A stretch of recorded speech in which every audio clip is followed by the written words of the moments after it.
Item ಯಾವುದೇ ಇರಲಿ try ಮಾಡಿ ಆಚಿ ಚಿಕನ್ ಮಸಾಲಾ. ಆಚಿ ಚಿಕನ್ ಮಸಾಲಾ 2026ರ ವಿಶ್ವವಿಖ್ಯಾತ ಮೈಸೂರು ದಸರೆಯಲ್ಲಿ ಕಂಬಳ ಆಚರಣೆ ಮಾಡಬೇಕಾ ಬೇಡವಾ ಅಂತ ಪರ ವಿರೋಧ ಚರ್ಚೆಗಳು ಜೋರಾಗಿದೆ. ಪ್ರತಿಭಟನೆ, ಕಾನೂನು ಹೋರಾಟಗಳು ನಡೀತಾ ಇದೆ. ಈ ಬಗ್ಗೆ ಮಾತಾಡಲಿಕ್ಕೆ ಇತಿಹಾಸ ತಜ್ಞರಾದಂಥ ಡಾಕ್ಟರ್ ಶೆಲ್ವಪಿಳ್ಳಿ ಅಯ್ಯಂಗಾರ್ ನಮ್ಮ ಜೊತೆಗಿದ್ದಾರೆ. ದಸರಾ ಮಹೋತ್ಸವ ಇಡೀ ವಿಶ್ವದ ಗಮನವನ್ನು ಸೆಳೆದಿರುವಂಥದ್ದು, ನಮ್ಮ ಮೈಸೂರಿನ ಕಲೆ, ಸಂಸ್ಕೃತಿ, ಪರಂಪರೆಯನ್ನು ಪಸರಿಸುವಂಥದ್ದು. ಇದರಲ್ಲಿ ಕಂಬಳ ಬೇಕಾ ಬೇಡವಾ ಅನ್ನೋ ಒಂದು ಚರ್ಚೆ ಶುರುವಾಗಿರುವಂಥದ್ದು. ಈ ಚರ್ಚೆ ನಾನು ಗಮನಿಸಿದ್ದೀನಿ. ಆದರೆ ಕಂಬಳ ಮೈಸೂರಿಗೇನು ಬೇಡ ಅನ್ನೋದೇ ನನ್ನ ಅಭಿಪ್ರಾಯವೂ ಕೂಡ. ಯಾಕೆ ಬೇಡ ಅನ್ನೋದಾದರೆ, ಇದು ಕರಾವಳಿಯ ಒಂದು ಕ್ರೀಡೆ. ನಮ್ಮ ಇಡೀ ಭಾರತ ದೇಶವೇ ವೈವಿಧ್ಯತೆಯಿಂದ ಕೂಡಿದೆ. ಪ್ರತಿಯೊಂದು ಭಾಗದಲ್ಲೂ ತನ್ನದೇ ಆದಂತಹ ವೈವಿಧ್ಯತೆ ಮತ್ತು ಪರಂಪರೆ ಮತ್ತು ಕಲೆ, ಆಚರಣೆಗಳು ಬೆಳೆದು ಬಂದಿವೆ. ಇದಕ್ಕೆ ಧಾರ್ಮಿಕ ಸಂಪ್ರದಾಯಗಳು ಕೂಡ ಹಿಂಭಾಗದಲ್ಲಿ ನಿಂತ್ಕೊಂಡಿದ್ದಾವೆ. ಉದಾಹರಣೆಗೆ ನೀವು ದೆಹಲಿಯಲ್ಲಿ ನೋಡೋದಾದರೆ, ಅಲ್ಲಿ ನಿಮಗೆ ರಾವಣ ದಹನ ನಡೆಯುತ್ತೆ. ರಾಮಲೀಲಾ ಮೈದಾನ ಅಂತಿದೆ. ಇಡೀ ಪ್ರಧಾನಮಂತ್ರಿಗಳು, ವಿರೋಧ ಪಕ್ಷದ ನಾಯಕರೆಲ್ಲ ಹೋಗಿ ರಾಮಲೀಲಾ ಮೈದಾನದಲ್ಲಿ ಅದನ್ನು ಮಾಡ್ತಾರೆ. ಆದರೆ ಅಲ್ಲಿ ಅಂಬಾರಿ ನಡೆಯಲ್ಲ. ಯಾಕಂದರೆ ಅಂಬಾರಿ ಅಲ್ಲಿನ ಪದ್ಧತಿ ಅಲ್ಲ. ಅದೇ ಥರ ಬೆಂಗಾಳದಲ್ಲಿ ನಿಮಗೆ ನವರಾತ್ರಿಯಲ್ಲಿ ದುರ್ಗಾ ಪೂಜೆಗಳನ್ನ ದೊಡ್ಡ ದೊಡ್ಡ ಪೆಂಡಾಲ್ ಹಾಕಿ ಅದ್ಭುತವಾದ ಕಲೆಗಳನ್ನೆಲ್ಲ ಪ್ರದರ್ಶನ ಮಾಡ್ತಾರೆ. ಅದು ಒಂದು ರೀತಿಯಾದಂತಹದ್ದು. ಆವಾಗ ಇದೇ ರೀತಿಯಲ್ಲಿ ನೀವು ನೋಡೋದಾದರೆ ತಮಿಳುನಾಡಲ್ಲಿ ಜಲ್ಲಿಕಟ್ಟು ಇತ್ಯಾದಿಗಳು ನಡೀತವೆ. ಆಂಧ್ರ ಪ್ರದೇಶದಲ್ಲಿ ಏನಿರ್ತದೆ, ಮೈಸೂರಿನಲ್ಲಿ ದಸರಾ ಅನ್ನೋದು ಒಂದು ವಿಶಿಷ್ಟವಾದ ಆಚರಣೆ. ಸೊ ಈ ವಿಶಿಷ್ಟವಾದ ಆಚರಣೆ ಮೈಸೂರು ಸಾಮ್ರಾಜ್ಯದಲ್ಲಿ ನಡೆದು ಬರುತ್ತಿದ್ದಂತಹ ಆಚರಣೆಗಳ ವೈಭವೀಕರಣ. ಉದಾಹರಣೆಗೆ 1610ರಲ್ಲಿ ಮೈಸೂರು ದಸರೆ ಆರಂಭವಾಯಿತು.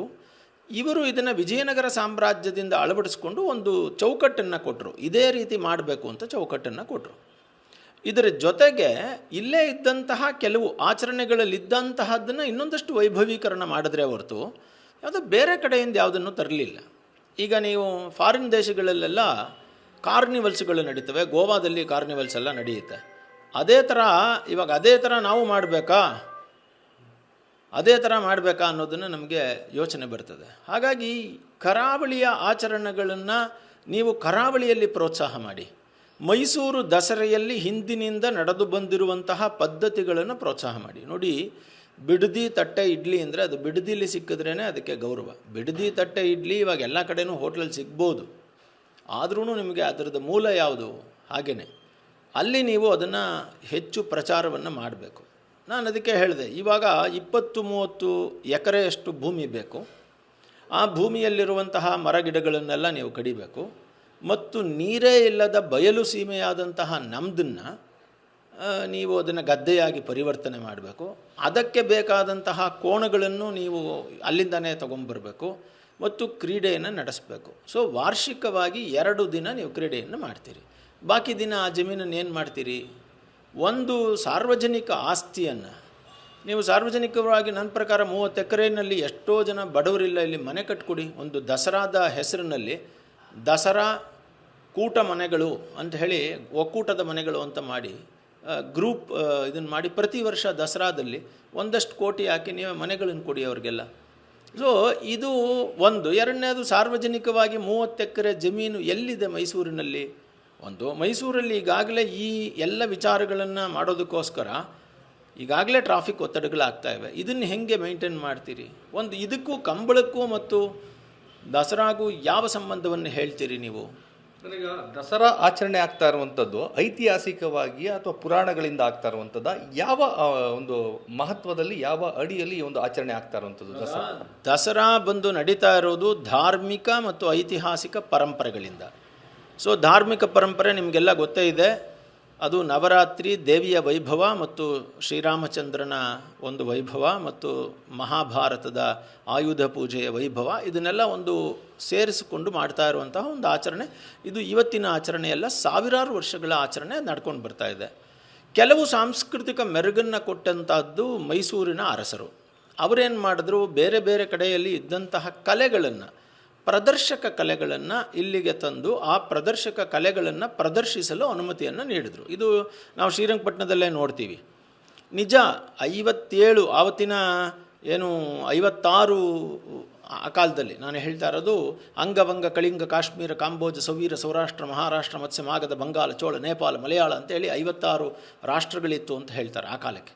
ಅಲ್ಲಿಂದೆಲ್ಲ ಅವರವರದ್ದನ್ನೆಲ್ಲ ಕರೆಸಿ ಆ ಸಾಂಸ್ಕೃತಿಕ ವಿಚಾರಗಳನ್ನೆಲ್ಲ ಇಲ್ಲಿ ಪ್ರೋತ್ಸಾಹವನ್ನು ಮಾಡಿದ್ರು ಮೈಸೂರು ಮಹಾರಾಜರು.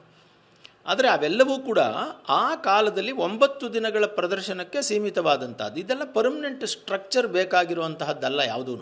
ಬರೋದು ಪ್ರದರ್ಶಕ ಕಲೆ ಅಂತೀವಿ ನಾವು. ಅಂದ್ರೇನು, ಬರ್ತಾರೆ, ಪ್ರದರ್ಶನ ಮಾಡ್ತಾರೆ, ಅಥವಾ ಹಾಡು ಹೇಳ್ತಾರೆ, ಅದೆಲ್ಲ ಮಾಡ್ತಾರೆ, ಆರ್ಥಿಕ ಹೊರೆ ಅವ್ರಿಗೆ ಸಂಭಾವನೆಯನ್ನು ಕೊಟ್ಟು ಕಳಿಸೋವಂಥದ್ದು. ಇವಾಗ ಏನಾಗ್ತಾ ಇದೆ, ನೀವು 30 ಎಕರೆ ಜಮೀನು ಕೊಡಬೇಕು, ಇದೆಲ್ಲ ಕನ್ವರ್ಟ್ ಮಾಡಬೇಕು, ಪರಿಸರವನ್ನೆಲ್ಲ ಚೇಂಜ್ ಮಾಡಬೇಕು, ಇದಕ್ಕೆ ಪ್ಲಾಟ್ಫಾರ್ಮ್ಸ್ಗಳು ಮಾಡಬೇಕು, ಮತ್ತು ಇದಕ್ಕೆ ದುಡ್ಡು ಕೊಡೋರು ಯಾರು ದುಡ್ಡು ಅನ್ನೋದು ತೀರ್ಮಾನ ಆಗಿಲ್ಲ.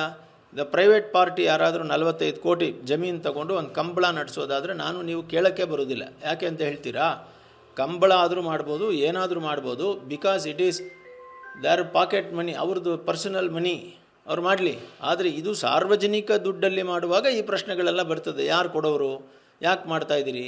ಈಗ 30 ಎಕರೆ ಜಮೀನನ್ನು ನೀವು ಕಂಬಳ 2 ದಿನ ನಡೆಸಿದ್ರೆ ಇನ್ನು 365 ದಿನ ಅದರಿಂದ ಏನು ಪ್ರಯೋಜನ?